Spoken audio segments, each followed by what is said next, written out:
It's early summer in the water meadows by the River Stort in Harlow, not far from where I live.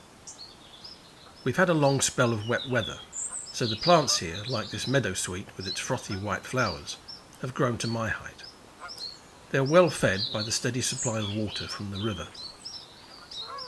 There's lots more for me to film around here, along the length of the Stort, from the south where it joins the River Lee near Broxbourne, up to the end of navigation at Bishop Stortford. I'll walk the length of it with my camera, over the summer, and get to know the river really well.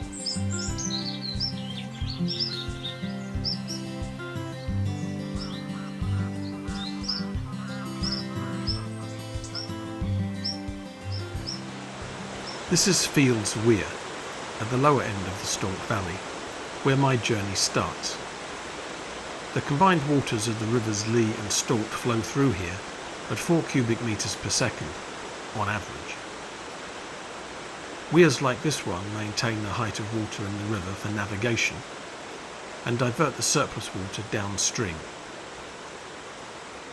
I'll be checking my progress against the river's navigation maps, like this one. The main channel is shown in dark blue, and the side channels are light blue. The railway line is in red, and the red dot is a station. That symbol on the map shows a pair of lock gates. That's a footbridge, and there is a weir.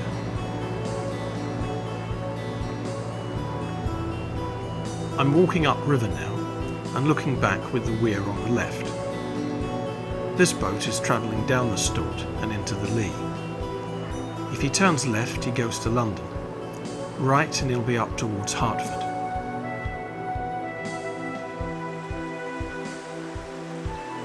I've reached Lower Loch, and I get some shots with these Indian balsam flowers, which are spreading rapidly up the valley.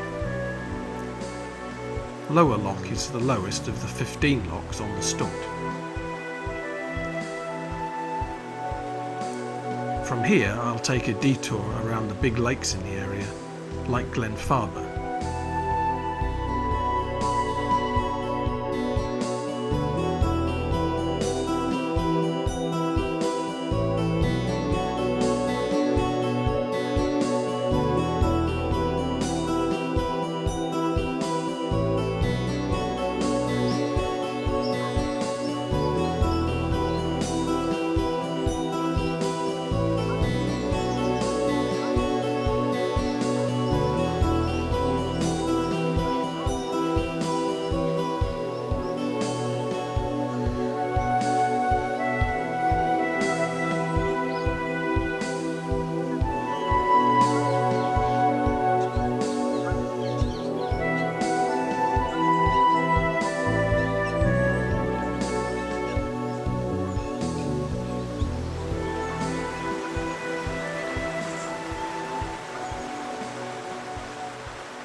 Roydon Loch is in the prosperous Essex village of that name, recorded in the Domesday Book of 1086 as Ruindoon. The loch has its own tea shop, operated out of the modern lock house. The house dates from the 1960s, but the loch, along with the others on the canal, has been here since the canal opened in 1769. Moving on from Roydon, there's a long stretch northeast to Hunsdon.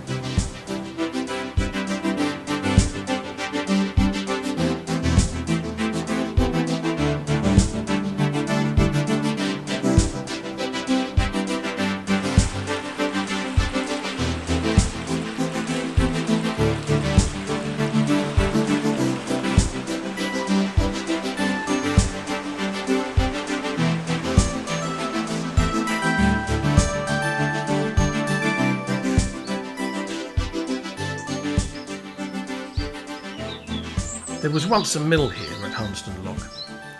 Now there are just a few genteel homes, a private boathouse and a summer house. The spot seems favoured by wildlife, with lily pads and birds unconcerned by the canal traffic.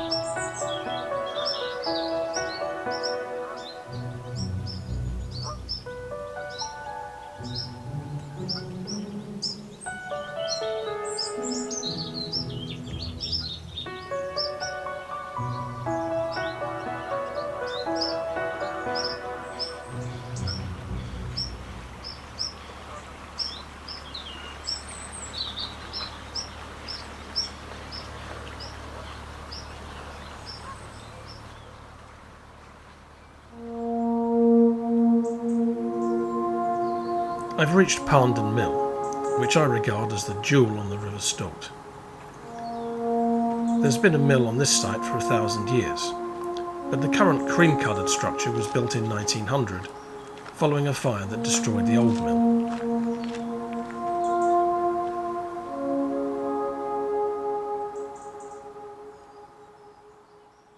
The mill house next to it, painted green, is Georgian. It's now a listed building. The whole site was in disrepair until 1968, when restoration started. It's now become an arts and crafts centre. This cantilevered section is where grain would be hauled up to the top level of the mill. Some of the mechanism survives, but it doesn't look like it's been used in a while.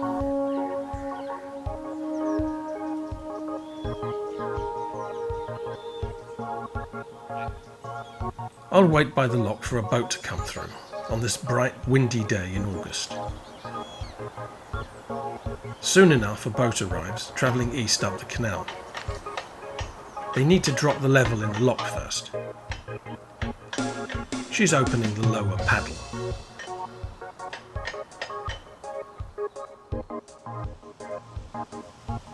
Now opening the lower gates to let the boat in.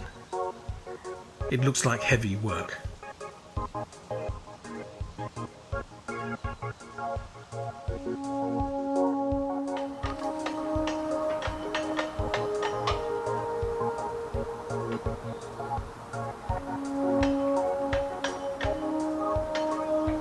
Opening the upper paddle to raise the boat. And finally, the upper gates. They seem like a good team on the canal today.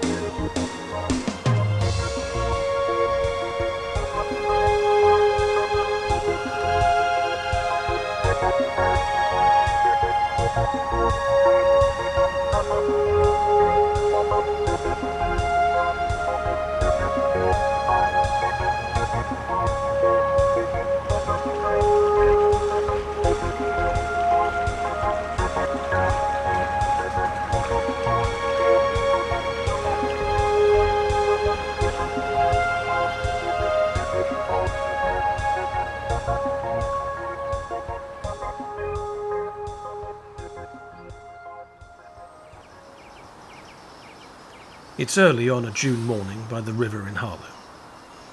The air is cool and still, and the water reflects the first rays of the sun like a mirror. Mist sits in this valley and gives the light a soft, dreamy quality, but this perfection lasts for less than an hour. As the sun rises higher and the air clears, the canal wakes up. Then it's just another busy day.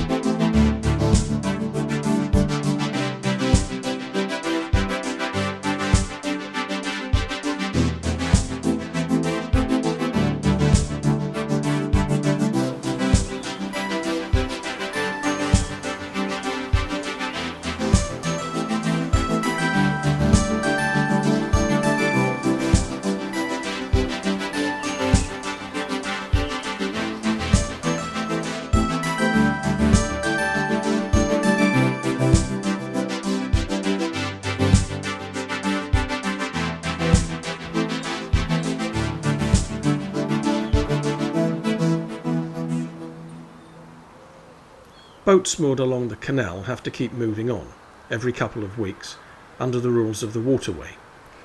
But in a marina like this one in Harlow, owners can book a place for their boat for a year or more. For some people, this is home.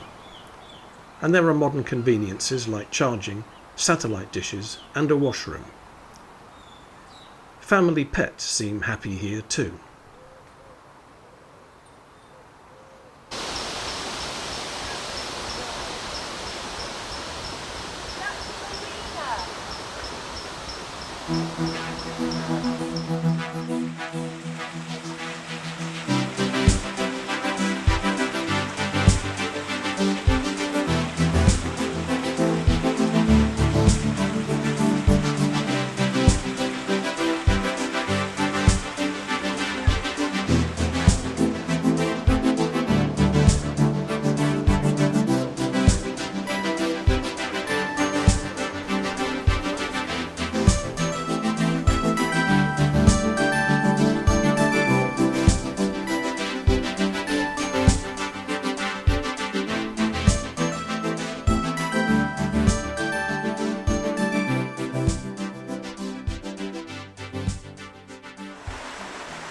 I've reached Spellbrook Lock.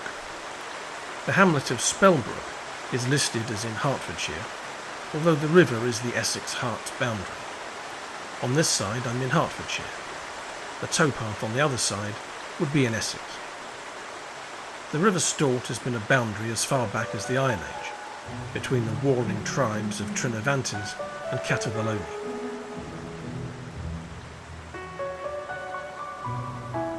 There are tea rooms here, playfully known as Lock and Latte, although I liked that free offer of blackberry and apple, if the insects don't get there first.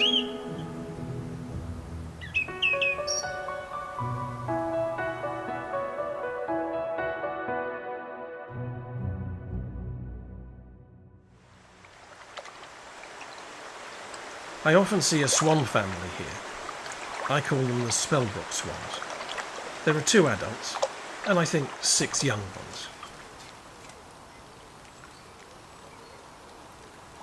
Swans seem to spend most of their days serenely cruising around, but this pair are quite busy, perhaps building a nest extension for those growing cygnets.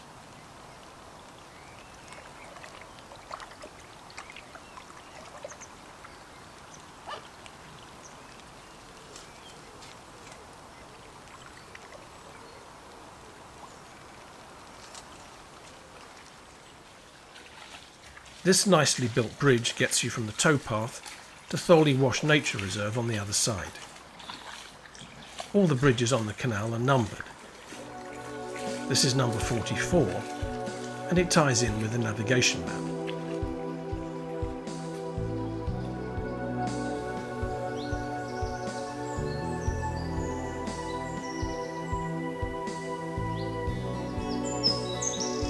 I'm close to Twyford Lock now on a morning in early August. The cool wet summer we've had seems to have been good for the plants, but not for the insects. There are fewer bees and butterflies around this year.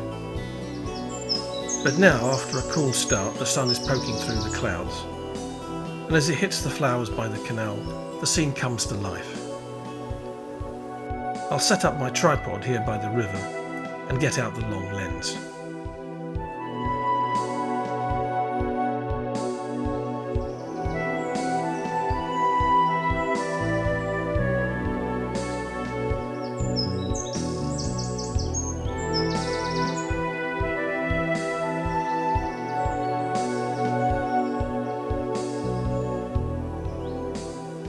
The warm sun has brought out a meadow-brown butterfly to feed on this meadow sweet. A few minutes later I spot this lovely gatekeeper butterfly on some ragwort flowers. The 2 species are similar, but the gatekeeper has the brighter orange colours.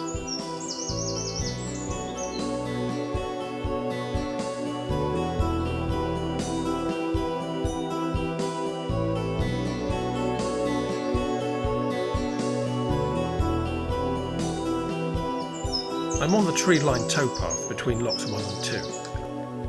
The canal twists and turns, so there are lines of sight straight down the water. We're close to the Canoe Club hut, so on this Sunday morning there are quite a few paddlers on the river.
It's a hot, stuffy day in Bishop Stortford town centre, and I finally reached the end of the Stort Canal. marked by the end of navigation sign. You could probably walk the 14 miles from here to Fields Weir in a day, but I've taken my time and wandered into the side channels and lakes as well. It looks like the end of summer now, with the flowers fading and the first signs of yellowing on the trees. I'll take a break from filming for a while, but I'll be returning for the new colours and moods of the autumn.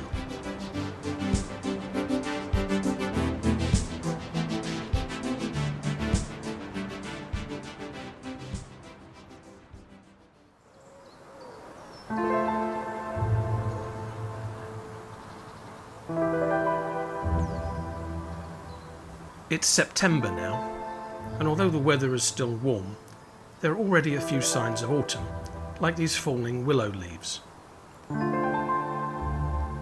Some species are responding to the change of season, while others carry on regardless, like it's still summer.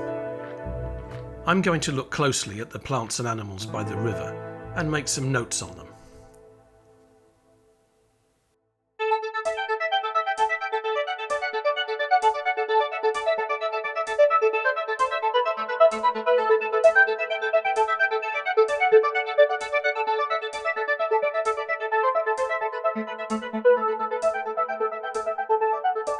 Are you following me? Are you following me? Are you following me? Are you following me? Are you following me? Are you following me? Are you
It's now October, and autumn continues its slow march.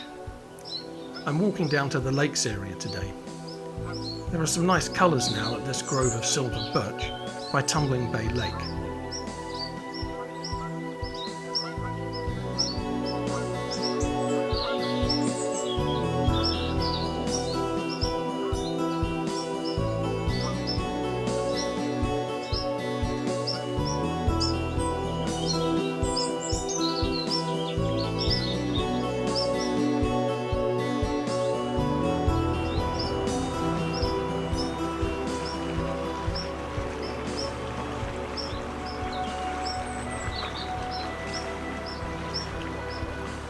The canals are almost as busy now as in the summer, and there are always some DIY projects underway. Boat owners seem to spend even more time on this than property owners. Best to get this painting done before the winter sets in. And I'm starting to see some smoke from the chimneys now the nights are getting colder.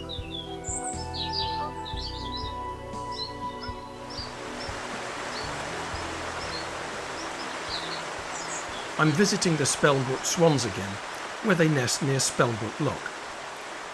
Swans are territorial, and the group of 2 adults and 6 cygnets are resident here. The cygnets have grown to full size, and some white feathers are starting to come through, but they won't get their full white plumage until next year. Until then, the family group stays together.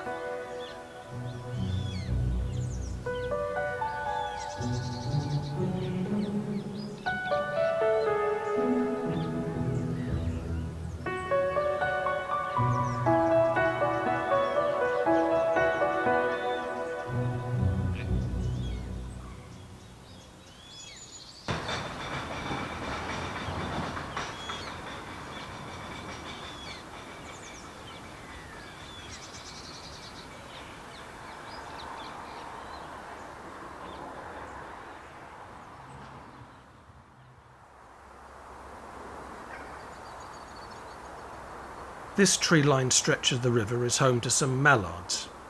They are Britain's most common duck, but I still find them interesting to photograph. They are of a type known as dabbling ducks. They don't dive underwater, but they tip forwards to feed just below the surface. The male and female look quite different. The male, known as the drake, has a dark green head, a yellow bill and pale grey belly.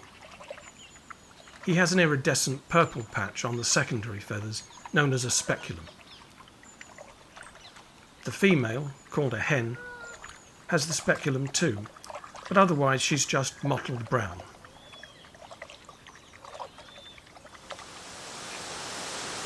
It's now the end of October, and here at Twyford Lock, the autumn colours seem to be reaching their peak. I'm going to walk north today, passing South Mill Lock, and then at South Mill Weir, I'm hoping to meet up with a new friend.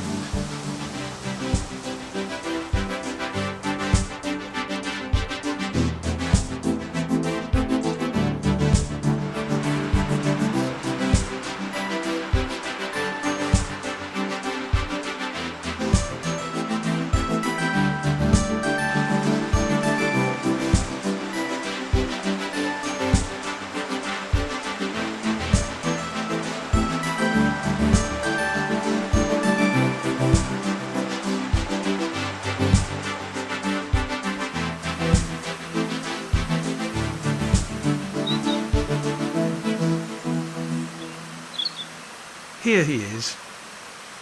I say he, but actually male and female robins are very similar.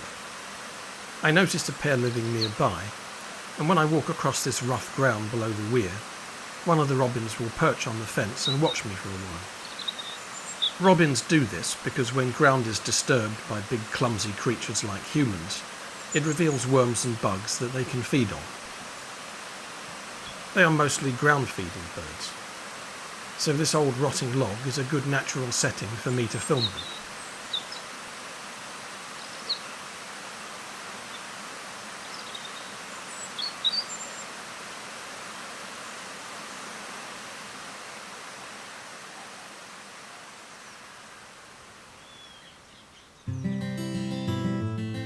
I started filming in late June, and it's now mid-November, and I have footage for 56 days by the river.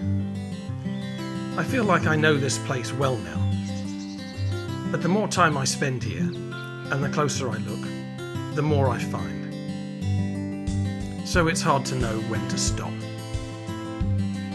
But hopefully this film makes a good overview and introduction to the river that has captivated me these past few months. I found you.